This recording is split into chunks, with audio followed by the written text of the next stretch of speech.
μία σύνδεση με τον κύριο Αναστάσιο Ανέστη, που πραγματικά διάβαζα χθες την ιστορία του και τον ζήλεψα και τον χάρηκα και θέλω να του δώσω συγχαρητήρια. Κύριε Ανέστη, καλή σας μέρα.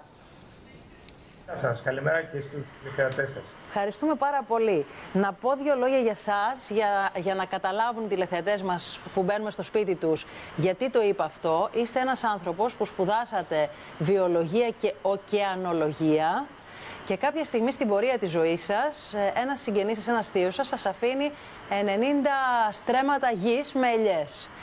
Και όπως κάνουν οι περισσότεροι Έλληνες, εσείς θα μπορούσατε να τα αφήσετε στη μοίρα τους, να τα πουλήσετε. Διότι όλο και κάποιος από εμάς έχει κάποιο συγγενή που του αφήνει κάτι στην Ελλάδα, έτσι όπως λειτουργούμε τα τελευταία χρόνια. Εσείς όμως αποφασίσατε, αν και καθηγητής, να σηκώσετε τα μανίκια και να πάτε στο χωράφι και να βάλετε ελιές και μάλιστα βιολογικές. Θα ήθελα λοιπόν να σας δώσω συγχαρητήρια γι' αυτό και μπράβο σας. Σας ευχαριστώ πολύ. Βέβαια, η προσπάθεια είναι όλης της οικογένειας.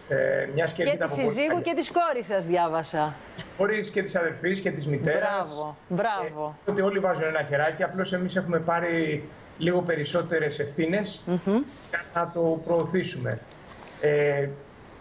Προσπαθούμε να το γυρίσουμε σε βιολογικό, γιατί μέχρι τώρα η καλλιέργεια ήταν συμβατική. Έχουμε την πιστοποίηση από τον αρμόδιο φορέα. Ενώ με συγχωρείτε, βλέπουμε πλάνα που μας έχετε στείλει εσείς. Να το εξηγήσω ότι θέλαμε να συνδεθούμε με Skype στη συγκεκριμένη περιοχή, αλλά η τεχνολογία, όπως έχω πει από το πρωί, λίγο δεν μας βοηθά, μας προβοκάρει. Έχουμε όμως τα πολύ όμορφα πλάνα που μας στείλατε που δείχνει το λιωμάζωμα, όπως είναι η πολύ ωραία ελληνική λέξη.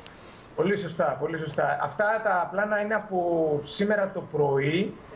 Από χθες το πρωί, συγγνώμη. Ναι, έχω χάσει και τις μέρες γιατί έφυγα από το ηλιοτρίπη στις 2 η ώρα το ξημέρωμα. Μάλιστα.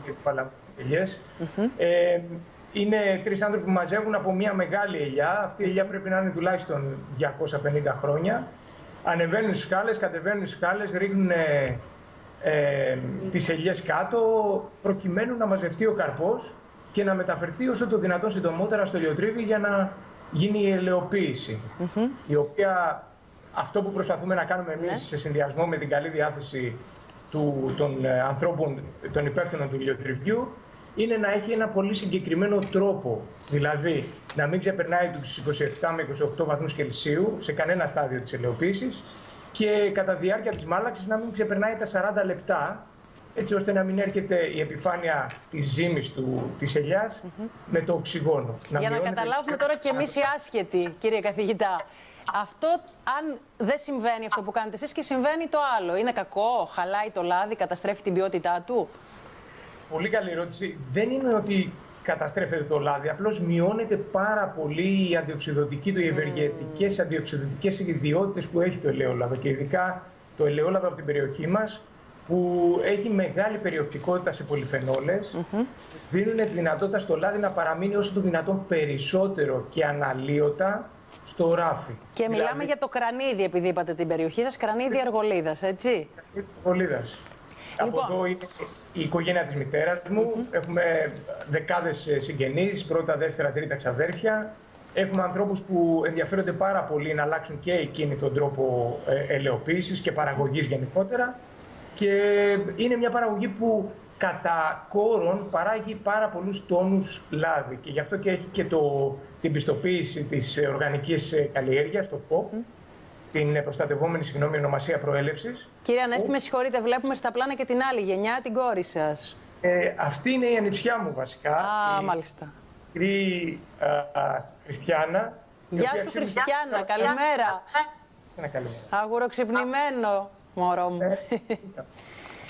Αλλά το πρώτο πράγμα που ρώτησε όταν σηκώθηκε ήταν αν έχει παιδικό σταθμό σήμερα. Αν θα έπρεπε να σηκωθεί ή όχι. Να σας πω ότι ο γιος μου, ο οποίος είναι 4, με ρωτάει: Μαμά, πας δουλειά αύριο? Ναι, όχι. Μαμά, πάω σχολείο αύριο? Όχι. Α, ωραία. Οπότε το καταλαβαίνω. Και τα παιδιά παίρνουν το μήνυμα από το δεδομένο αν θα πρέπει να φτιάξουν τσάντα ή όχι την προηγούμενη βραδιά. Σωστό.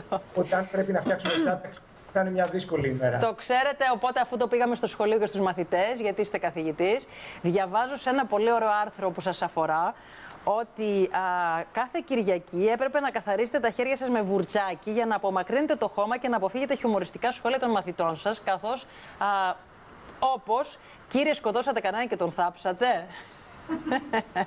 Είναι αλήθεια γιατί... Σας το είχαν πει, δηλαδή κάποιοι μαθητές σας το είχαν πει αυτό? Μου το είχαν πει οι μαθητές μου, που όπως τους έδειχνα πάνω στα βιβλία τι θα έπρεπε να υπογραμμίσουν, τι θα έπρεπε να σημειώσουν, τι θα έπρεπε να κάνουν highlight, διέκριναν ότι υπήρχαν κάποια ψέγματα ακόμη από βρωμιές κάτω από τα νύχια μου, που βασικά ήταν χώμα, δεν ήταν ακριβώς βρωμιές.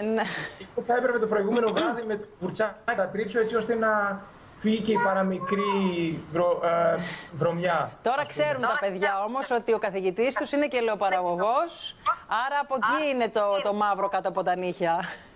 Πολύ σωστά, πολύ σωστά. Το ξέρουν και είμαι και πολύ χαρούμενος που ασχολούμαι με την εκπαίδευση, γιατί διακρίνω ότι αυτές οι δύο ασχολίες είναι συμπληρωματικές. Δηλαδή, πάρα πολλές φορές οι ιδέες που έρχονται από το μάζεμα ή από την καλλιέργεια του λαδιού μπορώ να τις εφαρμόσω στο σχολείο. Τι ωραία.